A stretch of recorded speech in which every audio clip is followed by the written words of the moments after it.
اور اپنی اولاد کو مفلسی کے خوف سے قتل نہ کرنا، کیونکہ ان کو اور تم کو ہم ہی رزق دیتے ہیں۔ کچھ شک نہیں کہ ان کا مار ڈالنا بڑا سخت گناہ ہے، اور زنا کے پاس بھی نہ جانا کہ وہ بے حیائی ہے اور بری راہ ہے۔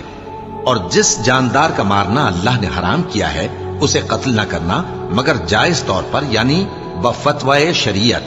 اور جو شخص ظلم سے قتل کیا جائے، ہم نے اس کے وارث کو اختیار دیا ہے کہ ظالم قاتل سے بدلہ لے، تو اس کو چاہیے کہ قتل کے قصاص میں زیادتی نہ کرے، کہ وہ منصور و فتح یاب ہے۔ اور یتیم کے مال کے پاس بھی نہ پھٹکنا مگر ایسے طریق سے کہ بہت بہتر ہو، یہاں تک کہ وہ جوانی کو پہنچ جائے۔ اور عہد کو پورا کرو کہ عہد کے بارے میں ضرور پرسش ہوگی۔ اور جب کوئی چیز ناپ کر دینے لگو تو پیمانہ پورا بھرا کرو، اور جب تول کر دو تو ترازو سیدھی رکھ کر تولا کرو۔ یہ بہت اچھی بات اور